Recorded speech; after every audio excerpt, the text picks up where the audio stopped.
Hello everyone, आप सभी लोगों का स्वागत है टीचिंग परीक्षा के आज के इस वीडियो में, जिसके अंदर में फ्रेंड्स हम लोग बिहार में बीपीएससी एईडीओ, बीपीएससी टीआरई, बीपीएससी के जो और भी एग्जाम्स आप लोगों की हो रही है, साथ ही साथ बी ट्रिपल एस सी की जो एग्जाम्स है आपकी, ठीक है, उन सभी से रिलेटेड जो इंपॉर्टेंट क्वेश्चन है उनको हम लोग यहाँ पर में देखेंगे। तो चलिए जल्दी से हम लोग यहाँ पर में शुरू करते हैं। लेकिन उससे पहले जितने भी बच्चे जिन्होंने सेशन को लाइक एंड शेयर कर दिया, उन सभी लोगों का बहुत बहुत शुक्रिया। एक बार जल्दी से बता देंगे आप लोग यहाँ पर मैं हाथ ऊपर करके, जितने बच्चे जिन्होंने सेशन को लाइक कर दिया है और शेयर कर दिया है, क्योंकि यही चीज है जो हमें मोटिवेशन देती है कि एनर्जेटिक तरीके से हम लोग आप लोगों को पढ़ाते रहे।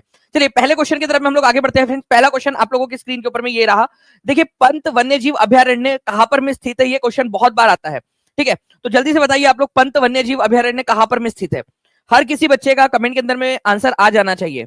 ओके, तो पंत वन्यजीव अभयारण्य। और एक क्वेश्चन और आप लोगों से मैं पूछता हूं यहां पर में, ये पंत वन्यजीव अभयारण्य को और किस नाम से जाना जाता है? चलिए, अगर ये क्वेश्चन आ जाए तो फिर आप लोग क्या आंसर करोगे? ठीक है, तो पंत वन्यजीव अभयारण्य को का एक और नाम है, ठीक है, जो वेबसाइट है उसके ऊपर में भी दिया हुआ है यहां पर में। बताइए जल्दी से। तो आंसर इसका ऑप्शन नंबर सी होगा। लेकिन अभी अब केवल आप आधा नंबर मानिए इसको। देखिए, जब पढ़ाई ज्यादा करोगे ना यहाँ पर में, ठीक है, अच्छे से मेहनत करोगे, तब जाके आपको कॉन्फिडेंस आएगा, एग्जाम के अंदर में ज्यादा आसान लगेंगे आपको क्वेश्चन। तो ये पंत वन्यजीव अभयारण्य जो है, इसको राजगीर वाइल्ड लाइफ सेंचुरी या राजगीर वन्यजीव, ठीक है, अभयारण्य के नाम से भी जाना जाता है, ठीक है। तो राजगीर वन्यजीव अभयारण्य के नाम से भी इसको जानते हैं, ये याद रखना है आप लोगों ने, वो एक ही चीज है, ठीक है। तो काफी सारे बच्चे हैं जिन्होंने यहाँ पर में आंसर किया है। अनु रॉय है, और भी बहुत सारे बच्चे हैं जिन्होंने आंसर किया है, ठीक है। नालंदा के राजगीर के अंदर में ये मौजूद है, इसी वजह से राजगीर वाइल्ड लाइफ सेंचुरी भी इसको बोला जाता है, ठीक है। तो ये आप लोगों को नालंदा के अंदर में मिलेगा, ठीक है। राजगीर वाइल्ड लाइफ सेंचुरी या पंत वन्यजीव अभयारण्य, ये आप देख सकते हो, उसकी वेबसाइट के ऊपर में भी दिया हुआ है, ये राजगीर और पंत वाइल्ड लाइफ सेंचुरी, ठीक है। चलो ना आगे बढ़ते हैं हम लोग फ्रेंड्स यहाँ पर में। उससे पहले कुछ चीजें हैं जो मैं चाहूंगा कि आप लोग एक बार कमेंट के अंदर में लिख दें, क्योंकि ये हेल्दी प्रैक्टिस है कि हम लोग जो है रिवीजन करते चले, ठीक है। आप लोग मुझे बताइए कि वाल्मीकि वन्य प्राणी सेंचुरी या वाल्मीकि वन्यजीव अभयारण्य कहां पर में है? ठीक है, भीम बांध जो कि बिहार का सबसे पुराना वन्यजीव अभयारण्य है, ये कौन से जिले के अंदर में है? और गौतम बुद्ध बर्ड सेंचुरी, ठीक है। आपको वैसे आंसर यहाँ पर में दिख रहा है, बट मैं चाहूंगा कि आप लोग यहाँ पर में फिर से लिख दे, जितने बच्चे आगे बढ़ना चाहते हैं वो लोग लिख देंगे, ठीक है, कमेंट के अंदर में, क्योंकि ये एक ऐसी चीज है जो आप को कॉन्फिडेंस देंगी एग्जाम के अंदर में, ठीक है। नाउ अब यहां पर मैं एक क्वेश्चन है, बिहार दिवस ब्लैंक को मनाया जाता है क्यों? एग्जाम में आया हुआ क्वेश्चन नहीं है, ठीक है, टीआरई 3 में रिपीट हो सकता है। जल्दी से बताएंगे इसका आंसर क्या है।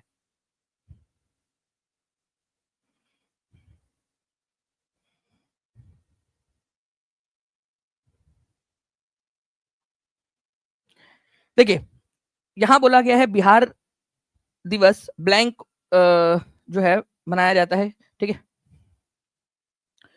कब मनाया जाता है? तो 22 मार्च को मनाया जाता है। It's separation from Bengal presidency. 22 मार्च को मनाया जाता है। कलकत्ता प्रेसिडेंसी से अलग हुआ था ये, कलकत्ता प्रेसिडेंसी। यहां बोला है बंगाल प्रेसिडेंसी। मुगल प्रेसिडेंसी से अलग हुआ बोल रहा है। मोर देन वन ऑफ दिया, नन ऑफ दिया। तो आंसर क्या होगा? सटीक आंसर होना चाहिए आप लोगों का, कॉन्फिडेंस के साथ में।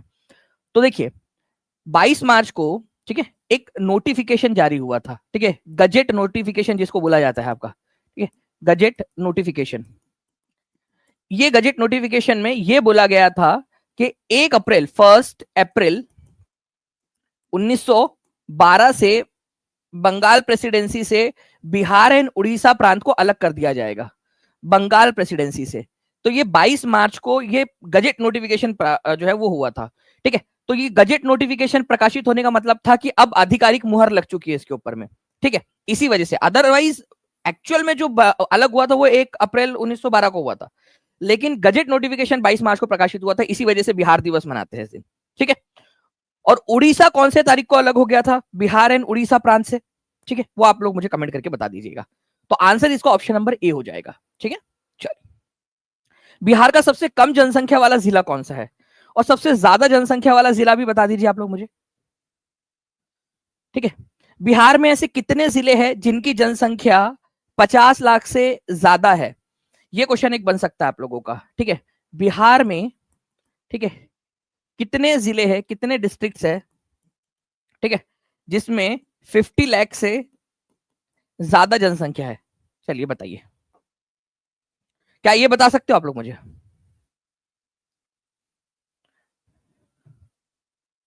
तो सबसे कम जनसंख्या जो है फ्रेंड्स, ये याद रखना है आप लोगों ने, शेखपुरा के अंदर में है। ठीक है, सबसे कम जनसंख्या। और सबसे ज्यादा जनसंख्या अगर आप लोगों से पूछ लिया जाए, सबसे ज्यादा वाला, तो वो हो जाएगा पटना। ठीक है, मैंने आप लोगों से पूछा कि 50 लाख से ज्यादा जनसंख्या वाले जिले कितने हैं। ठीक है, तो चलिए मैं आप लोगों को स्लाइड दिखा देता हूं, उससे आप लोग जो है अच्छे से समझ पाएंगे। ओके, तो सर्वाधिक जनसंख्या वाले 5 जिले की अगर हम लोग बात करेंगे, तो पटना हो जाता है। उसके बाद में आता है पूर्वी चंपारण। ठीक है, उसके बाद में आता है मुजफ्फरपुर, फिर मधुबनी, और ये गया। गया 5वें नंबर पे। ठीक है, सबसे ज्यादा जनसंख्या वाले 5 जिले। ओके, सबसे कम जनसंख्या वाले जिले शेखपुरा, शिवहर, अरवल, लखीसराय, जहानाबाद। लेकिन अगर आपसे पूछ लिया जाए कि 50 लाख से ज्यादा जनसंख्या वाले कितने जिले हैं, 2011 की जनगणना के अनुसार बात करो मैं अभी। ओके, तो 2011 की जनगणना के अनुसार केवल 2 जिले ऐसे हैं जिनकी जनसंख्या 50 लाख से ज्यादा है। समझ में आया क्या? बताओ जल्दी से, अगर ऐसा क्वेश्चन आ जाए तो कर लोगे। 50 लाख से ज्यादा जनसंख्या वाले कितने जिले हैं? अब दो दो ही है। ठीक है, सभी लोग लिख देंगे जल्दी जल्दी से कमेंट के अंदर में। ओके, नाउ नेक्स्ट क्वेश्चन देखिए यहां पर मैं, इसमें आप लोगों से बोला गया है कि निम्नलिखित में से कौन सा विकल्प पृथ्वी की सतह से शुरू होकर वायुमंडल की परतों का सही क्रम है। ठीक है, टीआरई में आया हुआ क्वेश्चन है, एडीओ में भी पूछा जा सकता है, आगे में भी आ सकता है, आप लोगों को जल्दी से बताएंगे आप लोग।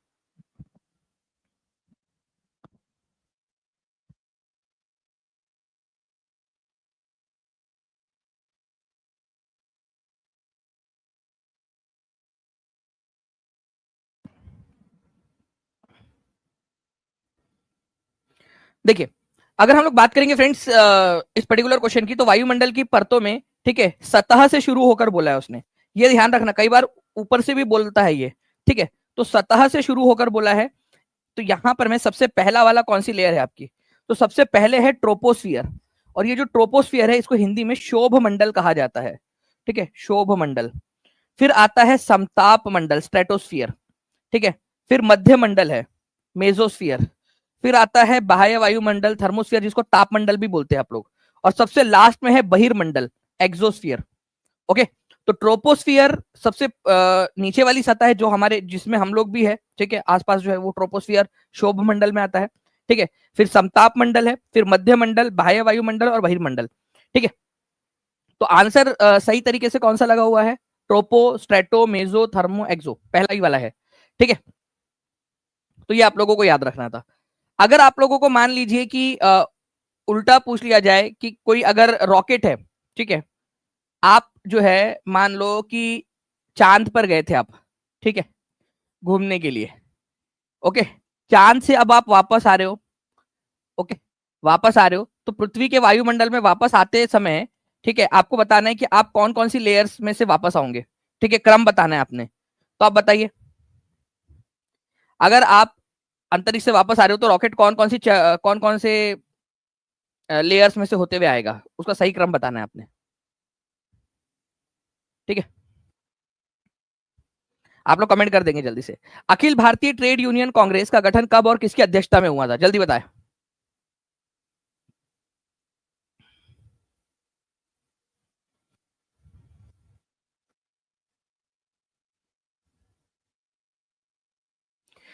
देखिए, अगर मैं बात करूं यहाँ पर मैं अखिल भारतीय ट्रेड यूनियन कांग्रेस, आईटूक, ठीक है, all India trade union Congress. ठीक है, इसको मैंने आप लोगों को आईटूक और इससे रिलेटेड जितनी भी और संस्थाएं हैं आप लोगों की, ठीक है, उसको मैंने एक नॉलेज कैप्सूल में आप लोगों को करवाया भी है। ठीक है, पेड क्लास में।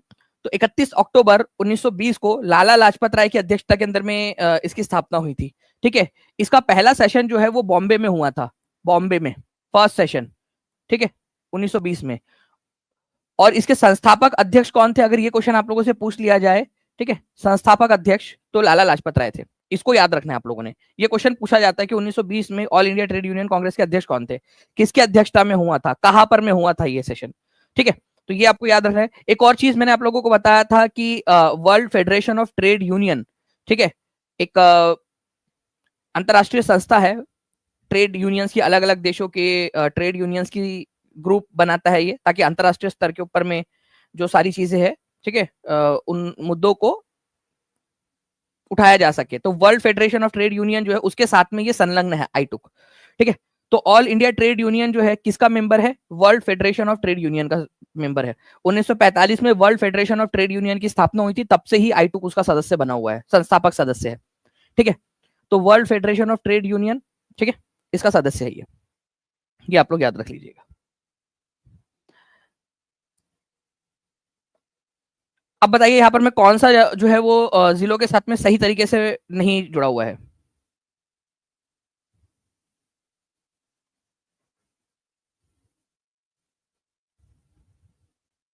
एक बार जितने भी बच्चे हैं जिन्होंने सेशन को लाइक कर दिया, एक बार हाथ ऊपर करके बता देंगे, और जहां भी शेयर कर सकते हैं जल्दी जल्दी से लाइक एंड शेयर जरूर कर देंगे फ्रेंड्स।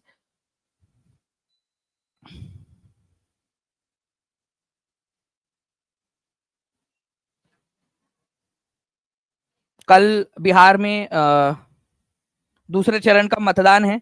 ठीक है, काफी सारे लोग मतदान के अंदर में भी अभी अपना काफी सारे जो है अभी बिजी होंगे, क्योंकि एक पर्व जो 5 साल में एक बार आता है। ठीक है, कई सारे लोगों के लिए वो इंटरटेनमेंट का भी साधन बन जाता है। ठीक है, अलग अलग चैनल्स पे, अलग अलग यूट्यूब पे वो वीडियोज ही आप लोग देख रहे हो। ठीक है, अच्छी बात है, लेकिन अपने मत का प्रयोग जरूर कीजिएगा। कल किसके किसके यहाँ पर में इलेक्शन है और किसके यहाँ पर में हो चुका है 6 तारीख को, और कल किसके यहाँ पर में है, जिसके यहाँ पर में भी है उसका इस्तेमाल जरूर करिएगा। आप लोग वाइजली करिए, सोच समझ के अच्छे से। ठीक है, जो सही है आपके एरिया के लिए उनको वोट दीजिएगा। ठीक है, बिहार में वन्यजीव अभयारण्य जिलों का निम्नलिखित में से कौन सा युग्म सही है? पंत वन्यजीव अभयारण्य, क्या ये गया में है? नहीं। पंत वन्यजीव अभयारण्य जो है, अभी हम लोगों ने देखा फ्रेंड्स, इसको राजगीर वन्यजीव अभयारण्य भी बोला जाता है। ठीक है, ये नालंदा डिस्ट्रिक्ट के अंदर में आप लोगों को मिलेगा। ओके ओके, नालंदा के अंदर में। Gautam Buddha wild life sanctuary, ठीक है, Gautam Buddha wild life sanctuary, क्या ये मुंगेर के अंदर में है? नहीं। Gautam Buddha wild life sanctuary और गौतम बुद्ध वन्यजीव अभयारण्य जो है ये आप लोगों को मिलेगा गया में। ठीक है, गौतम बुद्ध बर्ड सेंचुरी भी गया में, मुंगेर में नहीं। विक्रमशिला डॉल्फिन सेंचुरी ये भागलपुर के अंदर में है, ये बिल्कुल सही है। ठीक है, विक्रमशिला डॉल्फिन सेंचुरी। ओके, तो डॉल्फिन अभयारण्य भागलपुर के अंदर में, डॉल्फिन को बचाने के लिए गंगा नदी में। तो आप लोगों से जो क्वेश्चन में पूछा गया है कि कौन सा वाला सही है, ठीक है, तो केवल विक्रमशिला वाला ही सही था। इसके अलावा हम लोगों ने भीम बांध भी देखा हुआ है, मुंगेर के अंदर में है। ठीक है, और आप लोगों ने एक और चीज याद रखनी है फ्रेंड्स के अगर आप लोगों से पूछ लिया जाए कि सबसे पुराना वाला कौन सा वर्ल्ड वाइल्ड लाइफ सेंचुरी है बिहार का, तो वो भीम बांध है। ठीक है, डॉल्फिन रिसर्च सेंटर और डॉल्फिन सेंचुरी के अंदर में फर्क है। डॉल्फिन रिसर्च सेंटर बोला जाए तो पटना में, वो करंट अफेयर का क्वेश्चन था आपका जो। ठीक है, तो जो बच्चा पटना बोल रहा था वो समझ जाए, थोड़ा सा उसमें फर्क है। भारत के निम्नलिखित में से किस राज्य में सोनपुर पशु मेला लगता है? ठीक है, सोनपुर पशु मेला, ये तो बहुत ही इजी क्वेश्चन है आप लोगों के लिए, जल्दी से बताइए इसका आंसर क्या होगा स्पीड में। ठीक है, तो सोनपुर पशु मेले की अगर हम लोग बात करेंगे फ्रेंड्स, तो ये बिहार के अंदर में लगता है। लेकिन बिहार में भी जो है कहां पर में लगता है, कौन से दो नदियों के संगम पर लगता है, ये आप लोगों को बताना है। ठीक है, तो सोनपुर पशु मेला कौन से दो नदियों के संगम पर लगता है, जल्दी बताएंगे आप लोग। बिहार पुलिस कांस्टेबल का क्वेश्चन है ये, कौन से दो नदियों के संगम पर है? तो गंगा और, ठीक है, गंडक नदी के संगम के ऊपर में लगता है। ओके, सोनपुर पशु मेला, आंसर इसका ऑप्शन नंबर ए हो जाएगा। आपको बताना है कि खाजा नामक मिष्ठान जो है वो कहाँ के लिए प्रसिद्ध है, टीआरई 2 का क्वेश्चन है आपका। ठीक है, तो कौन सा स्थान है जहां पर में खाजा नामक मिष्ठान फेमस है? ऐसा माना जाता है कि ये गौतम बुद्ध को जब वो रास्ते से जा रहे थे तब उनको भी दिया गया था, ऐसी किंवदंती है, कहानी एक वैसे भी मिलती है हमको।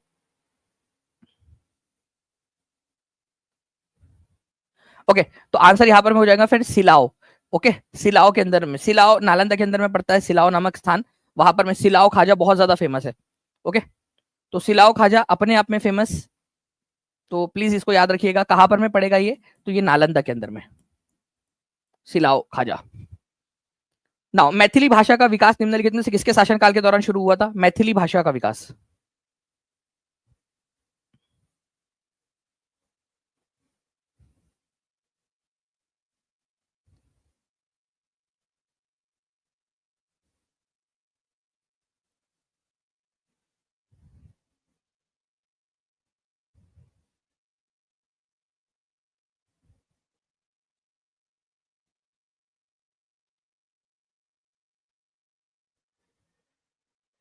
चलिए तो देखिए फ्रेंड्स, बिहार के मिथिला का जो क्षेत्र है वहां पर में आप लोगों को, ठीक है, एक वंश मिलता है कर्नाट राजवंश। ठीक है, ये जो कर्नाट राजवंश है बेसिकली 1206 से लेकर 1526 के आसपास में ये जो कर्नाट राजवंश है, जिसको सिमराव राजवंश भी बोला जाता है, उसने शासन किया है। ठीक है, तो ये जो राजवंश था कर्नाट राजवंश, उसके समय काल के अंदर में मिथिला का जो क्षेत्र है वहां पर में मैथिली भाषा का विकास हुआ। ठीक है, तो मैथिली भाषा का विकास का सबसे अच्छा दौर जो था वो कर्नाट राजवंश के समय में था। ये आप लोगों ने याद रखना है, कर्नाट राजवंश के समय में। ठीक है, बिहार सरकार ने किस वर्ष तक राज्य को कार्बन न्यूट्रल बनाने का लक्ष्य रखा है? Very very very important question. Carbon neutral मतलब कि जितना कार्बन डाइऑक्साइड का उत्सर्जन होगा उतना कार्बन जो है वो सोख भी लेंगे।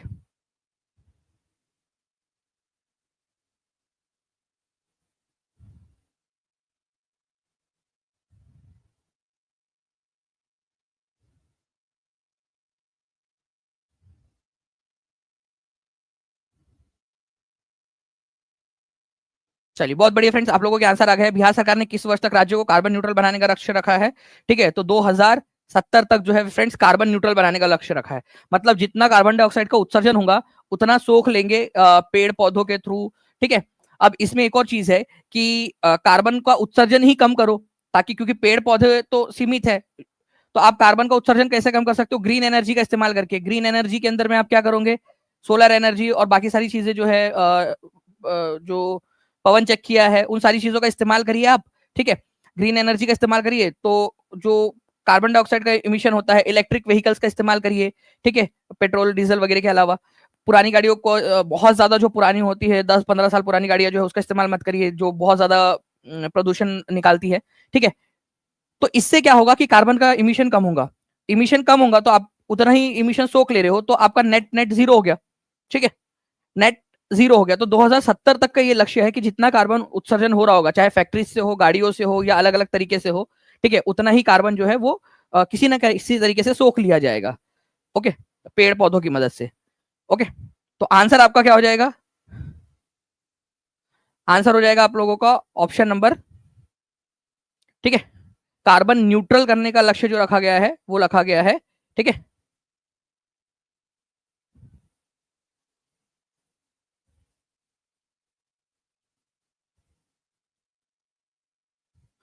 2070 का। ठीक है,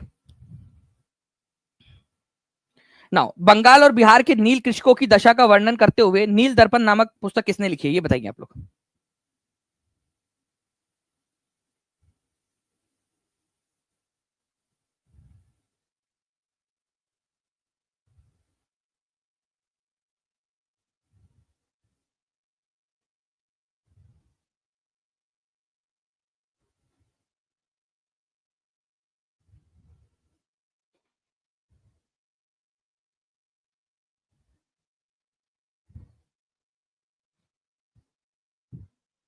नील दर्पण बताइए जल्दी से, और कौन से वाले आंदोलन के ऊपर में लिखी गई थी?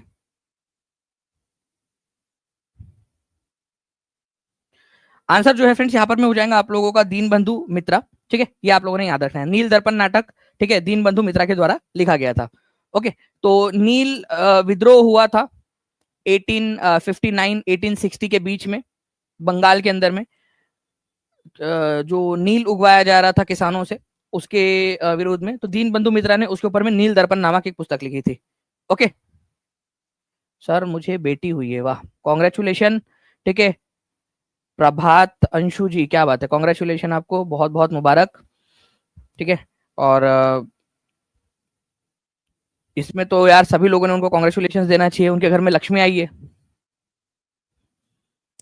ठीक है, नाउ फ्रेंड्स, अब यहाँ पर मैं कुछ बच्चे बोल रहे थे कि सर 2030 वाला क्या टारगेट है? तो देखिए भारत सरकार ने जो है ना, ठीक है, भारत सरकार ने, ठीक है, एक टारगेट रखा है 50% इमिशन को कम करने का, CO2 का लक्ष्य रखा है, लक्ष्य। ठीक है, लेकिन ये लक्ष्य मुझे तो नहीं दिख रहा कि वो जा रहा है करके। हम मतलब यहाँ पर में 35% भी हम तक मतलब हम कम नहीं कर पाएंगे। 50% तो बहुत दूर की बात है। ठीक है, लेकिन ठीक है, लक्ष्य रखा है हम लोगों ने, भारत ने 50% कार्बन डाइऑक्साइड हम लोग कम करेंगे, हमारा उत्सर्जन 2030 तक। ठीक है, वो अलग है, और कार्बन न्यूट्रल बन जाएंगे 2070 तक, भारत का भी लक्ष्य है, भारत सरकार का। तो 2030 में जो बच्चे कंफ्यूज हो रहे थे वो 50% कम करने वाला है, कि 50% कम करेंगे, लेकिन बहुत मुश्किल है वो। निम्नलिखित में से किस जिले में बिहार का एकमात्र राष्ट्रीय उद्यान है? चलिए देखिए, इतने सारे बच्चे कॉन्ग्रेचुलेट कर रहे हैं, ठीक है, मिठाई तो बनती है।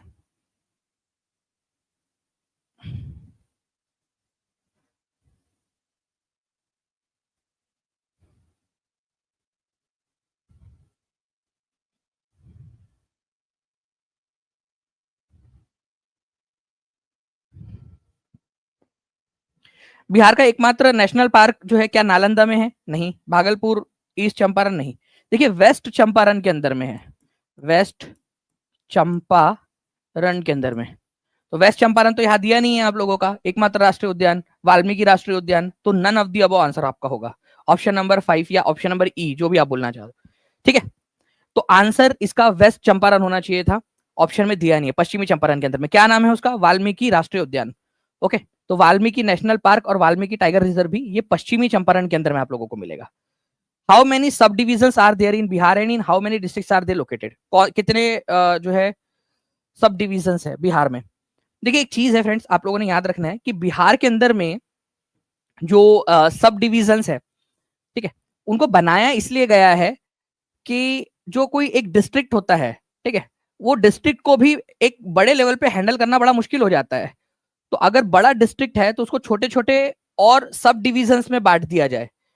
तो ऐसे अनुमंडल है, 38 जिले जो है, ठीक है, किसी में दो अनुमंडल है, किसी में 4 अनुमंडल है, किसी में 6 है, किसी में एक ही अनुमंडल है, ठीक है। तो ऐसे छोटे छोटे और सब डिवीजन में बांट दिया गया है।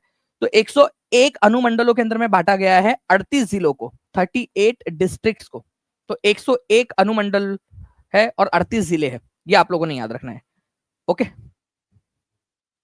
तो अनुमंडल ये जिलों के अंदर में ही होते हैं, जो जिले हैं ना उनके जो छोटे छोटे और पार्ट्स है, ठीक है, उनको अनुमंडल कहा जाता है।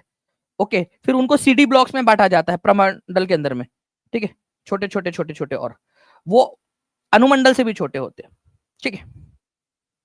तो 101 अनुमंडल है, ये आप लोगों ने याद रखना है। तो अब यहां पर मैं आप लोग देख सकते हो कि पूरे डिवीजन की अगर मैं बात करूं, ठीक है, जैसे पटना डिवीजन, तिरहुत, ठीक है, भागलपुर, ये ऐसे जो अलग अलग डिवीजन है, मगध, तो ये जो डिवीजन है 9 है। ओके, इन 9 डिविजन में 38 डिस्ट्रिक्ट है, ठीक है, 38 जिले हैं पूरे बिहार के अंदर में। इनमें से 101, इन 38 जिलों को 101 छोटे छोटे अनुमंडलों में बांटा गया ताकि और प्रशासन को और आसान बनाया जा सके। फिर 101 जो अनुमंडल है इनको और छोटे छोटे जो है सीडी ब्लॉक्स में, ठीक है, कम्युनिटी डेवलपमेंट ब्लॉक्स के अंदर में बांटा गया है। ओके, तो 534 सीडी ब्लॉक्स या कम्युनिटी ब्लॉक्स है, ठीक है, कम्युनिटी डेवलपमेंट ब्लॉक्स या ब्लॉक जिसको बोलते हैं आप लोग। ओके, ये आप लोगों ने याद रखना है, ये इंपॉर्टेंट है आप लोगों का, ठीक है। तो ये 3 एटलीस्ट याद रख लीजिए आप लोग, ये पहले 3। पंचायत कितनी है ये आप लोग नहीं भी याद रखेंगे तो भी चलेगा, लेकिन आप लोगों को एटलीस्ट ये याद रखना है, ये 3, ठीक है।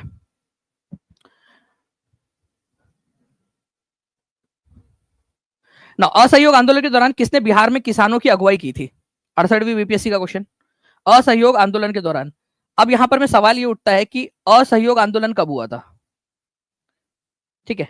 तो असहयोग आंदोलन 1920 से लेकर 1922 तक चला था। तो ये 1920 से 1922 तक ये जो आंदोलन चला, ठीक है, इस दौरान बिहार में किसानों के आंदोलन की अगुवाई कौन कर रहा था? बहुत ही फेमस क्वेश्चन है, बार बार आता है, ठीक है, मुझे लगता है शायद ये टीआरई के अंदर में भी रिपीट हुआ था क्वेश्चन ये, ठीक है, 68वीं बीपीएससी में आया, फिर बाद में टीआरई में भी रिपीट हुआ। तो आंसर होगा स्वामी विद्यानंद जी। बहुत ज्यादा इंपॉर्टेंट क्वेश्चन है, प्लीज इसको इंपॉर्टेंट तरीके से आप इसका चाहो तो स्क्रीनशॉट लेके रख लीजिए। और जल्दी से जितने बच्चे जिन्होंने सेशन को लाइक कर दिया एक बार हाथ ऊपर करके बता देंगे मुझे। और जिन बच्चों ने भी चैनल को सब्सक्राइब नहीं किया, चैनल को सब्सक्राइब जरूर कर लेंगे, क्योंकि बहुत सारे आप लोगों के लिए अभी जो है बड़े बड़े जो है वीडियोस आने वाले हैं, ठीक है, जिसके अंदर में मैं एक एक जो टॉपिक्स है उनको उठाऊंगा और टॉपिक्स के जरिए आप लोगों को पढ़ाने वाला हूँ, ठीक है। तो चैनल को सब्सक्राइब जरूर कर लीजिएगा। और जो बच्चे टीचिंग परीक्षा के एप्लीकेशन के साथ में पेड कोर्सेज के साथ में जुड़ना चाहते हैं, नीचे में नंबर चल रहा है आप लोगों का, ठीक है, 7611101101, 9697888844, ये नंबर जो चल रहा है, इस नंबर के ऊपर में कॉल या व्हाट्सएप आप लोग कर सकते हो, ठीक है। आप लोग देख पा रहे होंगे यहाँ पर में नंबर आप लोगों को दिखाई दे रहा है, ठीक है। तो कॉल कर लीजिए या टीचिंग परीक्षा के एप्लीकेशन पे चले जाइए आप लोग, या फिर नीचे में जो लिंक्स दी गई है उस पर भी क्लिक कर सकते हैं आप। पहला तैरता हुआ सौर ऊर्जा संयंत्र बिहार में किस स्थान पर बनाया गया है? ठीक है, तो तैरता हुआ ऊर्जा संयंत्र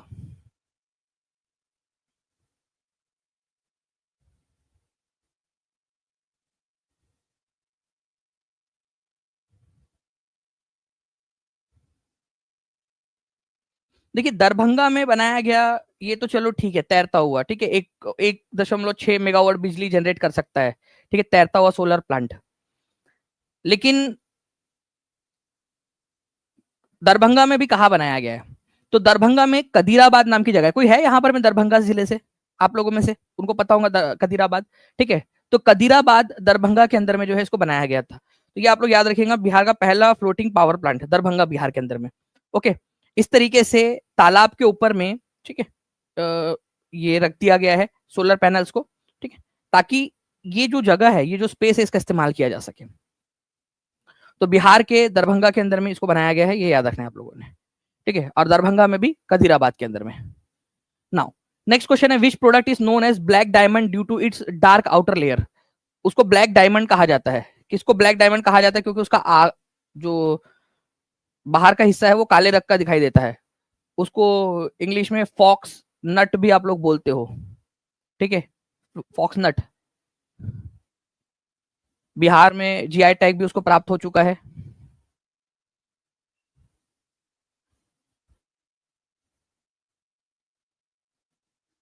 जी, तो आंसर यहाँ पर में हो जाएगा आप लोगों का फ्रेंड्स मखाना, ठीक है, मखाना, जिसको फॉक्सनट भी आप लोग बोलते हो। बेसिकली ये एक पौधा है, ठीक है, यूरेल फॉरेक्स, ठीक है, ठीक है, यूरेल फेरोक्स नाम का एक पौधा होता है, यूरेल फेरोक्स, उसका बीज है बेसिकली ये, ठीक है। और उस बीज को फिर प्रोसेस करके जो हम खाते हैं, उसके अंदर में बहुत सारे गुण है, ठीक है, मखाना के अंदर में बहुत न्यूट्रिएंट्स मौजूद होते हैं उसके अंदर में, स्वादिष्ट भी है खाने में, प्लस आयुर्वेदिक और स्वास्थ्य, कई सारी वैल्यूज उसके अंदर में मौजूद, आप लोगों उसके अंदर में मौजूद होती है, ठीक है। इसी वजह से बहुत चाव से खाया जाता है मखाना, और पूरे दुनिया भर में फेमस है, ठीक है। बिहार के किस जिले में सबसे अधिक सोने का भंडार मिला है? ठीक है, बिहार में नहीं, ये पूरे भारत में सबसे अधिक सोने का भंडार है।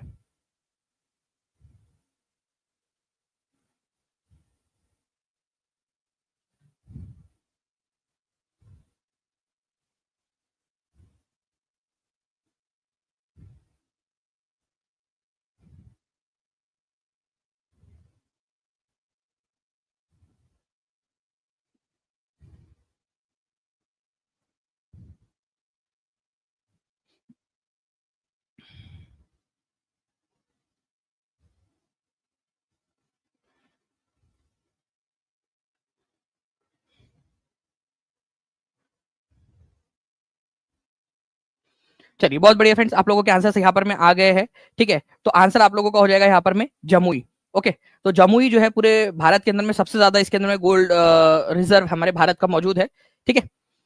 भारत का 44% जो गोल्ड है वो अकेले बिहार में है, और उसमें से भी मैक्सिमम जो है सबसे ज्यादा 90% से ज्यादा अकेले जमुई के अंदर में मौजूद है। तो पूरे भारत का आप लोग बोल सकते हो सबसे ज्यादा सोना जमुई के अंदर में मौजूद है, ठीक है। नाउ थावे महोत्सव का आयोजन स्थल कहां पर में, ये बताएंगे आप लोग।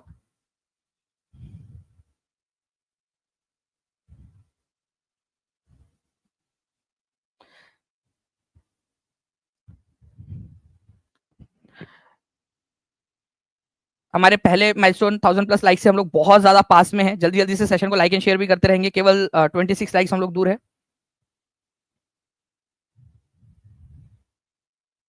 एक करंट अफेयर की महा मैराथन के बारे में मैं सोच रहा हूँ, ठीक है, कि अब तक का जितना भी करंट अफेयर्स है उसको हम लोग पहले से ही प्रिपेयर कर ले, 2025 का जितना भी करंट अफेयर्स है अब तक का, ताकि फिर आप लोगों को एकदम लास्ट में बहुत ज्यादा प्रेशर ना आ जाए। एक बड़ी मैराथन, ठीक है, लेकिन मुझे चाहिए कि हम जिस भी क्लास में, ठीक है, अगर आप लोग कल जो मैं क्लास लेने वाला हूँ, ठीक है, उसमें कल तो नहीं होगी वैसे क्योंकि कल इलेक्शन है, और मैं चाहूंगा कि बाकी सारे बच्चे जो है वो इलेक्शन के अंदर में पार्टिसिपेट करें, इलेक्शन में जाए अपने अपने इलेक्शन के अंदर में, ठीक है। तो अगर आप लोग जो है फ्रेंड्स इस सेशन के अंदर में हमारे मतलब हम, ठीक है, 20,000+ आप लोग इसमें आज कल तक हमारे व्यूज हो जाते हैं, तो मैं आप लोगों के लिए परसों के दिन, ठीक है, या जैसे ही इसके अंदर में होते हैं, वह आप लोगों के लिए क्या करूंगा, एक जो है महा मैराथन सोच रहा हूँ 2025 के सारे करंट अफेयर्स प्लस उसको स्टैटिक के साथ में जोड़कर पढ़ाने की, मतलब उसके पीछे का जितना भी स्टैटिक है वो भी सारा आप लोगों को पढ़ा दो, ठीक है।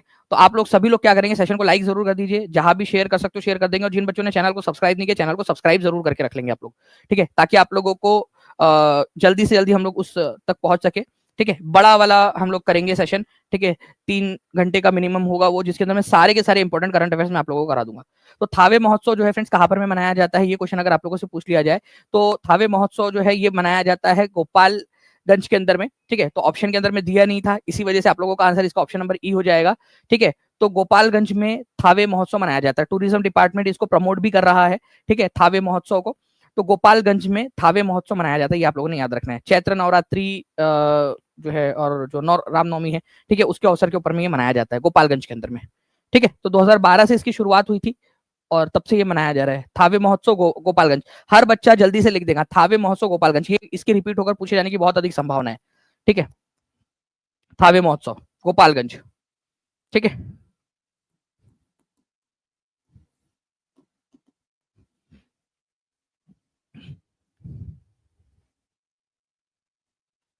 चलिए नाउ फ्रेंड्स, एक क्वेश्चन मैं आप लोगों को दे रहा हूं, ये क्वेश्चन आप लोग कमेंट के अंदर में टाइप करेंगे, हर एक बच्चा जल्दी से, ठीक है। आप लोगों ने क्या करना है, नीचे में कमेंट के अंदर में इस पर्टिकुलर क्वेश्चन को आप लोगों ने टाइप करना है, इसका आंसर लीची, ठीक है। आपको पता है बिहार की बहुत ही फेमस है लीची। लीची के लिए बिहार का कौन सा जिला फेमस है, जल्दी से ये भी बता देंगे आप लोग। वैसे तो कई सारे जिलों में होती है, लेकिन सबसे ज्यादा अधिक कौन सा फेमस है, ठीक है, लीची। इसमें एडिबल पार्ट कौन सा होता है, खाने योग्य पार्ट कौन सा होता है, ये आप लोगों को कमेंट करके बताना है, हर एक बच्चे ने, ठीक है। नीचे में कमेंट करके आप बताएंगे, मैं इमेज आप लोगों को दिखा देता हूँ, चलिए, ठीक है। इसमें से भी आप चलो आंसर कर सकते हैं, कोशिश तो करिए, ठीक है। इमेज भी आपको दिखा दी है मैंने, और ये बहुत सारे एग्जाम्स में आया हुआ था क्वेश्चन, इसी वजह से आप लोगों को दिखा दिया है। साथ ही साथ जो है फ्रेंड्स, आप लोगों को फुल लेंथ जो मॉक टेस्ट है एईडीओ की, वो भी आपको मोस्ट प्रोबेबली कल सुबह से प्रोवाइड होना स्टार्ट हो जाएगी, कल सुबह या आज रात से ही, ठीक है। आज रात में हम लोग उसको सारा अपलोड कर देंगे, रात में ही जैसे आप सुबह उठोगे बहुत सारी मॉक टेस्ट जो है फुल लेंथ मॉक टेस्ट आपको मिलना स्टार्ट हो जाएंगी। तो उसके अंदर में भी इस तरीके के जो क्वेश्चन है वो सारे के सारे हम लोग डाल रहे हैं, ताकि ऐसे हर एक क्वेश्चन आप लोगों के प्रिपेयर हो जाए, ठीक है, ईडीओ के लिए भी। तो इसके भी आंसर कर दीजिए, और जो लोग टीचिंग परीक्षा के साथ में जुड़ना चाहते हैं, नीचे में नंबर चल रहा है, उस नंबर पे कॉल कर सकते हो, या टीचिंग परीक्षा के एप्लीकेशन पे जाइए, ठीक है, वहां से आप लोग ज्वाइन हो सकते हो, ठीक है। और साथ ही साथ जो है आप अच्छे से पढ़ाई भी करते रहिए, ठीक है। टीचिंग परीक्षा एप्लीकेशन के ऊपर में आप लोगों को फ्री वाला कंटेंट भी काफी सारा मौजूद है, फ्री कंटेंट वाले फोल्डर में भी जाकर आप लोग वहां से भी एक्सप्लोर कर सकते हो। ओके, चलो, thank you very much, take care and bye, God bless you all, thank you very much.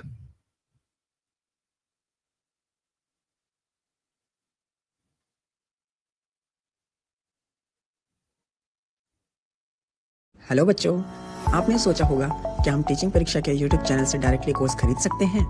Answer है यस। सबसे पहला ऑप्शन, किसी भी वीडियो के नीचे आपको कोर्स के इमेजेस दिखाई देंगे, बस क्लिक करिए और तुरंत परचेस कर लीजिए। दूसरा ऑप्शन, वीडियो के अंदर ही व्यू प्रोडक्ट का ऑप्शन आएगा, उस पर क्लिक करते ही आपको टीचिंग परीक्षा पर अवेलेबल सभी कोर्सेज शो करेंगे। यहाँ पर आप देख पा रहे होंगे नीचे एग्जाम कैटेगरी वाइज फोल्डर भी हैं बने हुए हैं, BPSC, TRE, DSSB, CTET. In folder पर क्लिक करते ही आप उस एग्जाम से रिलेटेड सभी कोर्सेज देख पाएंगे। अब मान लीजिए आप बीपीएससी एईडीओ का कोर्स लेना चाहते हैं, नीचे स्क्रॉल करके आपको बाय नाउ और कॉल नाउ दोनों ऑप्शन मिलेंगे। डायरेक्ट खरीदना है तो बाय नाउ पर क्लिक करो, जानकारी चाहिए तो कॉल नाउ के बटन पर क्लिक करके हमारी टीम से कनेक्ट हो जाओ। बस बाय नाउ पर क्लिक करो, अपना फोन नंबर पे से लॉगिन करो, पेमेंट कंप्लीट करो और आपका एनरोलमेंट तुरंत हो जाएगा। Thank you so much.